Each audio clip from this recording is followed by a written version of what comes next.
Hello friends, welcome to my YouTube channel. নমস্কার বন্ধুরা, মঞ্জু রান্নাঘর থেকে সবাইকে স্বাগত। তো বন্ধুরা, আজকে আমি আপনাদের কাছে একটি ভিডিও নিয়ে হাজির হয়েছি। তো আজকে শিবরাত্রি, তো অনেকে মায়েরা বোনেরা শিবের উপোস করবে। তো তার জন্যে সেই উপলক্ষে আমি একটি ভিডিও নিয়ে আপনাদের কাছে হাজির হয়েছি। সেই ভিডিও হলো সাবুর পোলাও। তো বন্ধুরা, আপনারা আমার এই পুরো ভিডিওটি দেখবেন, মাঝখানে স্কিপ করবেন না। আমার পুরো ভিডিওটি দেখার জন্য আপনার কাছে অনুরোধ রইল। আমার চ্যানেলে নতুন শ্রোতা হলে চ্যানেলটি সাবস্ক্রাইব করার অনুরোধ রইল। লাইক কমেন্ট শেয়ার করতে ভুলবেন না। হাতের কাছে যে নোটিফিকেশন বেল আইকনটি প্রেস করে অল করে দেবেন, যে নতুন নতুন ভিডিওগুলো ছাড়বো সরাসরি যেন আপনাদের কাছে পৌঁছতে পারে।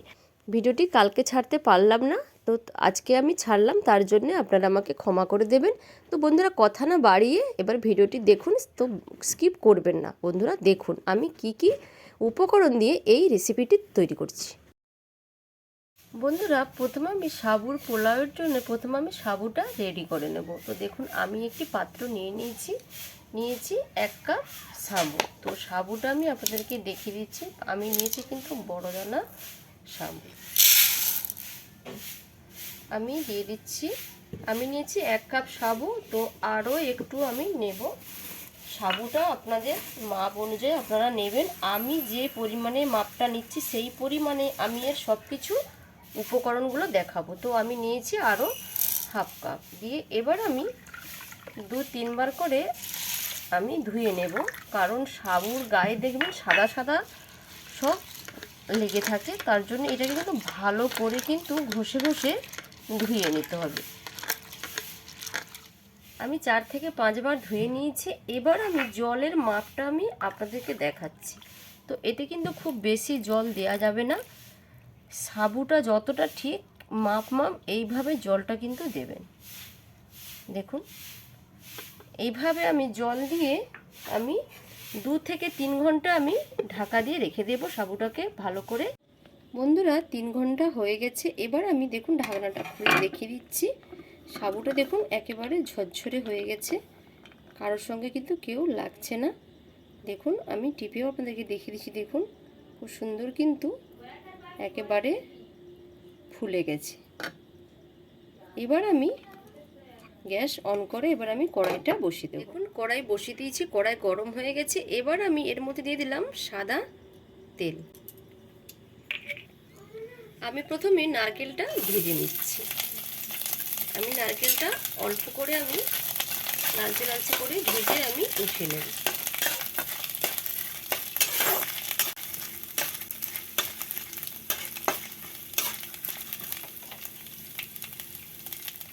লালচে লালচে নারকেল হয়ে গেছে। এবার আমি দিয়ে দিলাম একটু কাজু আর একটু কিশমিশ, এগুলোকেও আমি ভেজে নেব।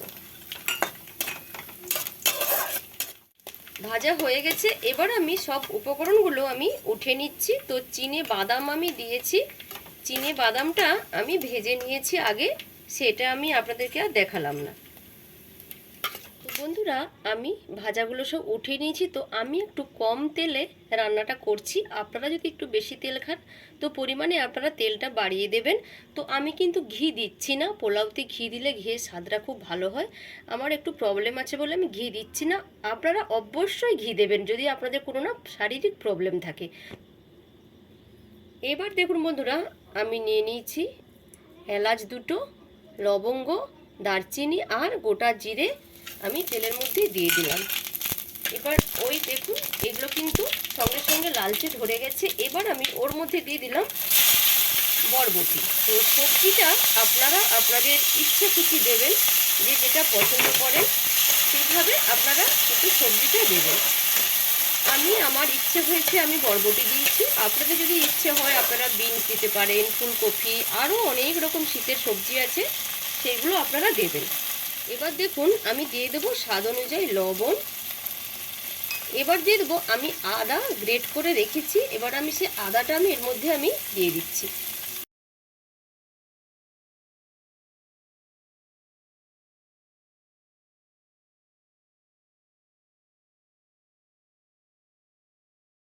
আমি দিয়ে দেবো গাজর। আমি ছোট ছোট করে গাজর আমি কেটে রেখেছি, এর মধ্যে আমি দিয়ে দিলাম গাজর। এর সঙ্গে আমি দিয়ে দেবো ছোটো ছোটো করে ডুমো ডুমো করে আলু কেটে রেখেছি। এবার আমি আলুটা এর মধ্যে আমি দিয়ে দেবো।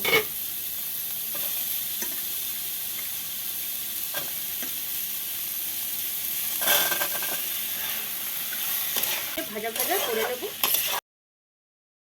এবার আমি দিয়ে দিলাম কুচিয়ে রাখা ক্যাপসিকাম,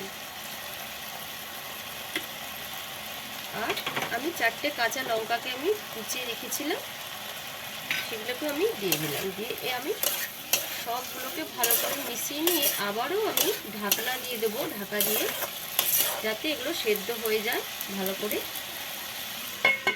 বন্ধুরা এবার আমি ঢাকনাটা খুলে দেখি কতটা সেদ্ধ হয়েছে। দেখুন অনেকটা সেদ্ধ হয়ে আসছে, আর একটু বাকি আছে। তো আমি আর একটু তেল দিয়ে দিচ্ছি, আর অল্প একটু তেল দেবো। তেলের পরিমাণটা আমি বেশি দিচ্ছি না, আপনারা বাড়িয়েও দিতে পারেন বা এরকম কমেও করতে পারেন। এবার আমি দিয়ে দেব হলুদ।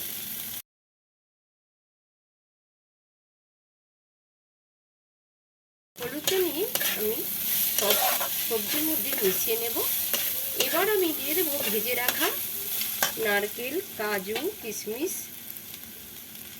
এগুলোকে আমি সব এর সঙ্গে আমি দিয়ে দেব।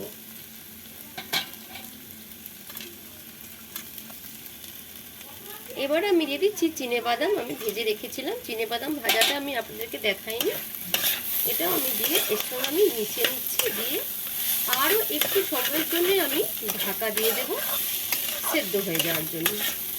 আমি দিয়ে দিচ্ছি চিনি। পোলাওতে একটু মিষ্টি মিষ্টি হলে ভালো লাগে। আমি সবজির পরিমাণে, সাবুর পরিমাণ হিসাবে আমি 2.5 চামচ আমি চিনি দিয়ে দিলাম।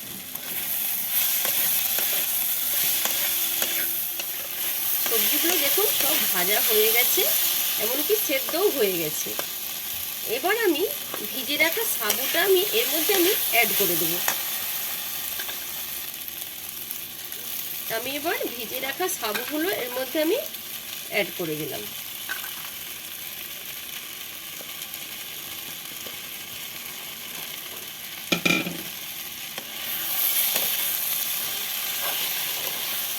আমি সাবুটাকে সব সবজির মধ্যে আমি মিশিয়ে দিচ্ছি। দেখুন সাবুগুলো কারোর সঙ্গে কিন্তু কেউ জুড়িয়ে যাচ্ছে না, একেবারে আলাদাই আছে। দেখুন শেষে দিয়ে দিলাম আমি একটু গরম মশলা, অল্প একটু দিয়ে আমি গ্যাসের বাতি আমি বন্ধ করে দিলাম। দিয়ে আমি নাড়িয়ে দিচ্ছি। দেখুন সাবুর পোলাও একেবারে রেডি। তো বন্ধুরা আপনারাও উপবাসের দিনে এই রকম পোলাও খেয়ে আমাকে কমেন্ট করে জানাবেন যে কেমন লেগেছে আপনাদের। আজকের মতো এখানেই ভিডিওটি শেষ করছি।